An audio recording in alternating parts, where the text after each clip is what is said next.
viens, c'est super, c'est trop intéressant, c'est passionnant, c'est une facette supplémentaire de notre travail de soignant, quelle que soit notre fonction. Et voilà, c'est vrai, on a vraiment besoin de personnes qui se spécialisent et qui sont motivées. Et on a besoin aussi de jeunes professionnels avec nous parce qu'il faut être entendu par l'ensemble des personnes qui travaillent à l'hôpital, par l'ensemble des acteurs. Et on a vraiment besoin de gens pour travailler avec nous. Donc comment promouvoir notre filière? Ce n'est pas une spécialité ouverte seulement aux plus âgés dans la profession, bien au contraire. Il faut absolument qu'on rajeunisse cette spécialité en étant de plus en plus de jeunes et qu'on ajoute du dynamisme dans cette filière. Moi, je dirais qu'il faut deux qualités principales.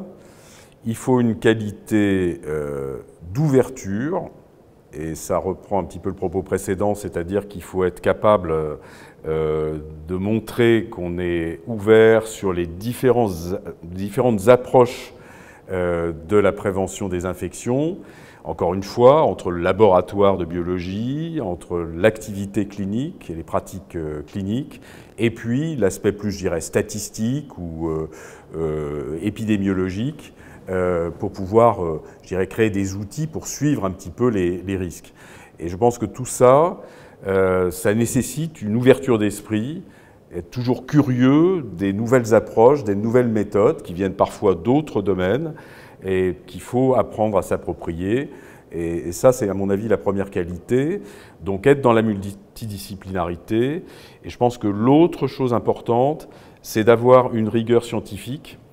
Il faut pouvoir, pour convaincre en particulier les collègues de l'hôpital, les autres spécialités, que ce qu'on dit s'appuie sur des preuves scientifiques, s'appuie sur des travaux de recherche.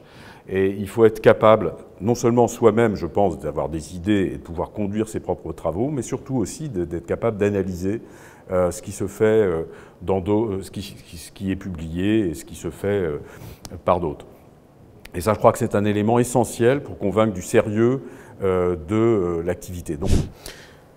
C'est une discipline, comme son nom l'indique, prévention-contrôle de l'infection, qui se base sur la prévention. Donc la prévention est probablement une des orientations d'avenir, même certainement. Il vaut mieux prévenir que guérir, hein, dit l'adage.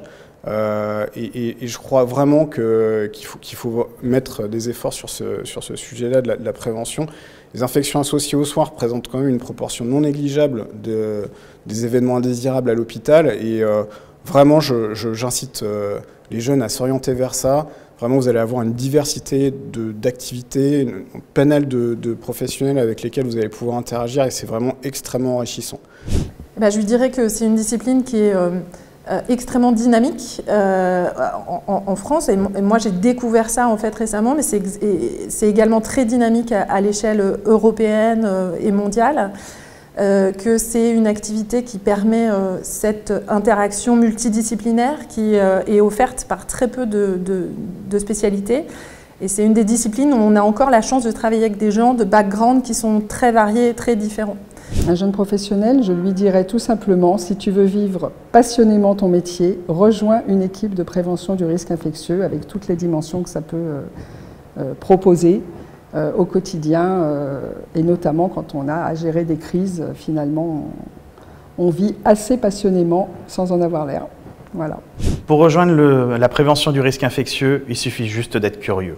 Donc véritablement, pour faire nos études, je pense que tout le monde peut véritablement atteindre ce but.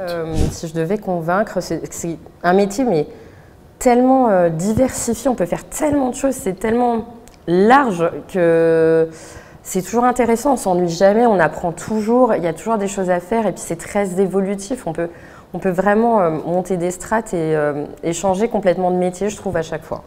Alors je lui dirais, on a besoin de vous, venez.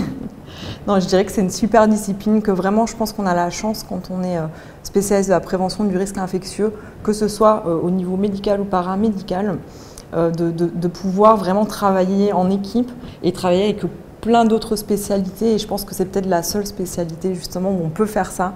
On peut être quelquefois au bloc opératoire, quelquefois dans un secteur de néonatologie, donc vraiment avec des activités qui sont hyper diversifiées Et je pense que c'est peut-être une des seules spécialités où on peut avoir cette richesse.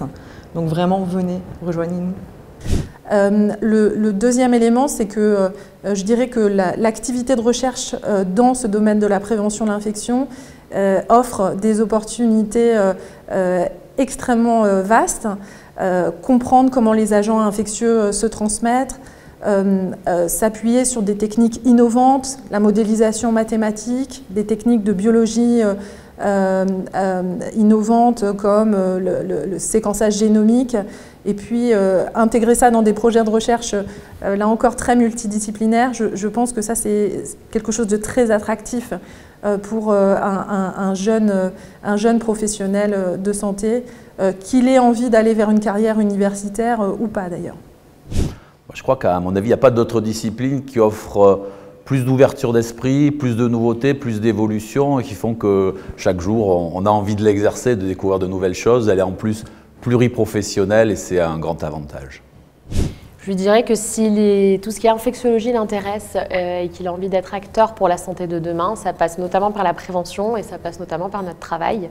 Et qu'il est peut-être encore dans l'ombre ce travail, mais qu'on travaille activement à rendre cette spécialité visible et attractive et qu'on a besoin de forces vives, qu'on a besoin de jeunesse et de gens de tout horizon pour pouvoir nous aider à rendre cette spécialité encore plus riche qu'elle ne l'est. Eh bien, je dirais à un jeune professionnel que c'est une discipline qui est variée, qui est en lien avec beaucoup d'autres disciplines. On travaille beaucoup avec d'autres partenaires, les infectiologues, les pharmaciens, les biologistes. Et donc, on a une vraie richesse dans ce travail pluridisciplinaire. On s'intéresse à plein de thématiques. On s'intéresse bien sûr aux infections, mais on s'intéresse aussi beaucoup à l'antibiorésistance, au bon usage des antibiotiques. Bref, il y a beaucoup à faire en hygiène hospitalière, donc venez. En fait, je dirais, tu veux pas t'ennuyer, viens en hygiène. Il y a toujours un truc à faire, toujours un truc à découvrir. Et même les vieilleries, on les reprend et on en refait du neuf avec. Donc, tu veux pas t'ennuyer, viens en hygiène. Je lui dirais, tu as vraiment moyen de t'éclater dans cette spécialité parce qu'il y a du scientifique et de l'humain. Je dirais que pour des futurs réanimateurs, c'est important d'être acteur au sein même de la réanimation, de la prévention du risque nosocomial.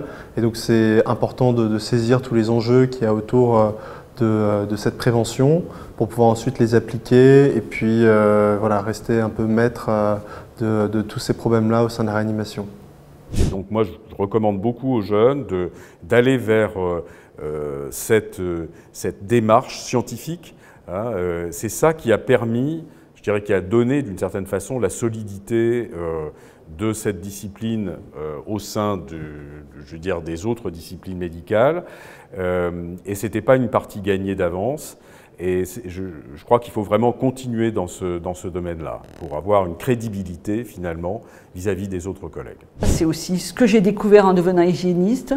On est une communauté d'hygiénistes et on travaille beaucoup ensemble. Le Covid nous l'a prouvé et on a vraiment, c'est notre force en fait d'être de nombreux cerveaux et de nombreux bras pour réfléchir et pour trouver des solutions et proposer des actions réalisables pour protéger les patients et protéger les professionnels. Et ça, c'est un vrai plus. Moi, je dis vraiment pour la diversité du métier, la communication avec l'ensemble des professionnels et puis cette action de prévention finalement pour améliorer la sécurité et la qualité des soins aux patients. Je trouve que c'est une mission qui est merveilleuse et vraiment très enthousiasmante. Et l'intérêt aussi d'intégrer les équipes opérationnelles d'hygiène, c'est de rentrer dans la culture de l'hôpital. Et on arrive au bout d'un certain moment de notre carrière à finalement s'identifier complètement à notre hôpital. Et ça, c'est vraiment intéressant. On ne s'identifie pas à un service, on ne s'identifie pas forcément à une équipe, on va s'identifier à un hôpital. Moi, je trouve que c'est vraiment quelque chose qui est extrêmement intéressant, c'est de faire partie intégrante de l'hôpital de A à Z, et quel que soit le niveau de la hiérarchie, quel que soit le niveau des structures avec lesquelles on peut interagir. Donc voilà, si je peux vous motiver à vous lancer là-dedans, franchement, moi, ça fait 15 ans que je fais ça. J'ai toujours autant de passion à exercer mon métier, autant de motivation. Donc vraiment, allez-y. Il faut qu'on soit vraiment tous partants, tous motivés sur cette prévention, contrôle de l'infection. Je dirais que si tu as envie de changer les choses, envie d'améliorer la qualité de la prise en charge de tes patients, viens en hygiène hospitalière. Si tu veux pas t'ennuyer, viens en hygiène hospitalière.